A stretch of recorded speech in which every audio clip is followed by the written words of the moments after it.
নমস্কাৰ, মই মিন্টুমণি দুৱৰা স্বাগতম জনাইছো এটা নতুন ভিডিঅ'লৈ। আজিৰ ভিডিঅ'ৰ টপিক হ'ল হতাশা আৰু ইয়াৰ লক্ষণ। হতাশাৰ প্ৰথম লক্ষণ হ'ল ব্যক্তি উদাস হৈ থাকে। যিকোনো বস্তু, ব্যক্তি, পৰিৱেশ, খবৰ তেওঁলোকৰ ভাল নালাগে। ভাল খবৰ বা উৎসৱমুখৰ পৰিৱেশো তেওঁলোকৰ পচন্দ নহয়। ২ নম্বৰ লক্ষণ হ'ল মনোযোগ নাথাকে। ছাত্ৰ ছাত্ৰীৰ পঢ়াত মনোযোগ নাথাকে। চাকৰিয়ালৰ নিজৰ কৰ্তব্য বা ঘৰত থকা বাকীবিলাকৰো নিজৰ কৰ্তব্যৰ প্ৰতি অনীহা থাকে। সেইকাৰণে খেলি মেলিকৈ কামবোৰ কৰে, সময়মতে শেষ কৰিব নোৱাৰে, কাইলৈ কৰিম বা পিছত কৰিম বুলি থৈ দিয়ে আৰু কামবোৰ আধৰুৱা হয়। ৩ নম্বৰ, মনোযোগৰ অভাৱ। যিকোনো কথাতেই তেওঁলোকৰ মনোযোগ কম থাকে। খোৱা বোৱা, শোৱা, চাফ চিকুণতা, মানে ডেইলি যিখিনি ৰুটিনখিনিত সময়মতে তেওঁলোকে কামবোৰ সুচাৰুৰূপে সমাধান কৰিব নোৱাৰে। ৪ নম্বৰ দেখোঁ আমি টোপনিৰ খেলি মেলি। হতাশাত ভোগা ব্যক্তিৰ সাধাৰণতে টোপনি খুব কম হয় আৰু শোৱা সময়তো তেওঁলোকৰ অলপ খেলি মেলি, সময়মতে নুশুৱে। কেতিয়াবা গোটেই ৰাতিটো উজাগিৰিভাৱেই কটায়, কেতিয়াবা দেৰিকৈ শুৱে, আকৌ ৰাতিপুৱা দেৰিকৈ উঠিব, আকৌ কেতিয়াবা অসময়তে শুব। ৫ নম্বৰ হ'ল তেওঁলোকৰ খোৱাৰ প্ৰতি ৰুচি নাথাকে।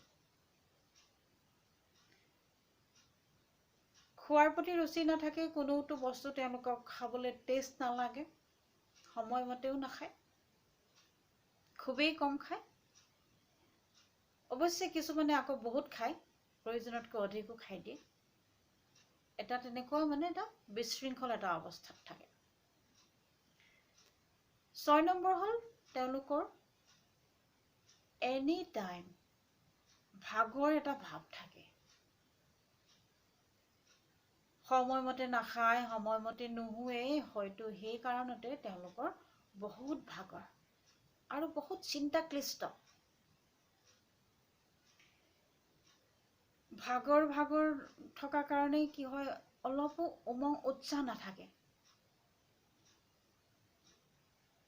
তেওঁলোকে ৭ নম্বৰ হ'ল তেওঁলোকে মানুহৰ সমাগম বেয়া পায়। মানুহক এভইড কৰি চলিব বিচাৰে। সেইকাৰণে কোনোবা আন্ধাৰ কোণত বহি থাকিব, অকলশৰীয়াকৈ ক'ৰবাত থাকিব, বহুত দূৰলৈ নিৰ্লসভাৱে চাই থাকিব, মানুহৰ লগত কথা পাতিবলৈ বেয়া পায়, কথা পাতিলেও হা-হুমুনিয়া।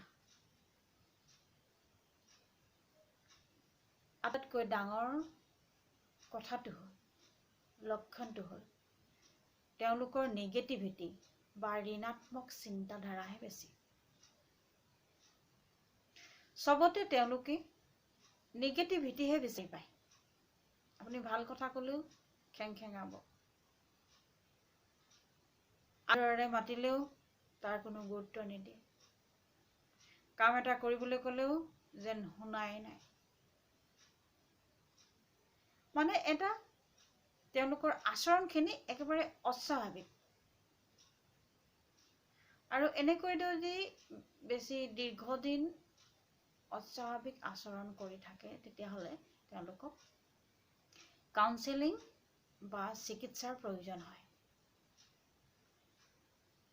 নহ'লে তেওঁলোকৰ নিগেটিভিটিয়ে ইমান দূৰলৈ লৈ যাব পাৰে, তেওঁলোকৰ এনি টাইম নিজকে এটা দুখী ভাৱ থাকে।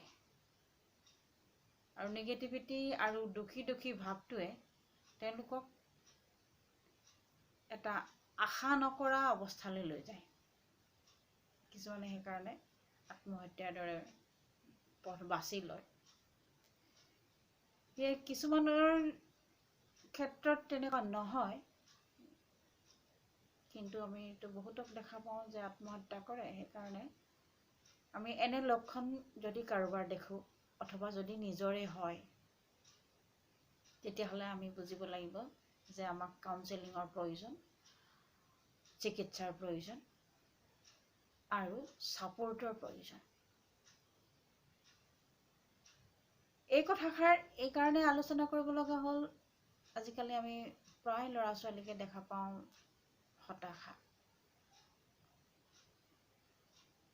আৰু এই হতাশাই হয়তো আমাৰ এটা জটিল সমস্যাৰ সৃষ্টি কৰিব পাৰে। সেইকাৰণে এনেবোৰ লক্ষণ দেখিলে আমি বুজি পাব লাগিব যে হতাশা ব্যক্তিক আমি তেওঁলোকক কিছু ছাপোৰ্ট দিয়া দৰকাৰ, আৰু সেই হতাশাৰ পৰা ওলাবলৈ তেওঁলোকৰ প্ৰতি আমাৰ নিশ্চয় কিছু অৰিহণা আছে। কিঞ্চিতমান হ'লেও যদি আমাৰ অৰিহণাকণ আমি তেওঁলোকক দিব পাৰোঁ, তেওঁলোকৰ জীৱনটো সুন্দৰ কৰিব পাৰোঁ, তেতিয়াহ'লে হয়তো আমাৰ নিজকে ভাল লাগিব। ইয়াৰ আগতে দুটা ভিডিঅ' মই দিছিলোঁ, আত্মহত্যাৰ কাৰণ আৰু নিবাৰণ। সেই ভিডিঅ' দুটাৰ লগত এই ভিডিঅ'টো কিছু পৰিমাণে জড়িত আছে। আপোনালোকক কাৰোবাৰ প্ৰয়োজন হ'লে ভিডিঅ' দুটা চাব পাৰে। আজিৰ ভিডিঅ'টো ইমানতে সামৰিব বিচাৰিছোঁ। ইয়াৰ পিছৰটো ভিডিঅ'ত লৈ আহিম হতাশাৰ কাৰণসমূহ কি কি হ'ব পাৰে। আমি অকল লক্ষণ জানিলেই নহ'ব, আমাক কাৰণো জানিব লাগিব। সেইকাৰণে চাই থাকিব গুড লাক ইউটিউব চেনেল। সদায় আপোনালোকৰ সেৱাৰ কাৰণে আগ্ৰহী। নমস্কাৰ।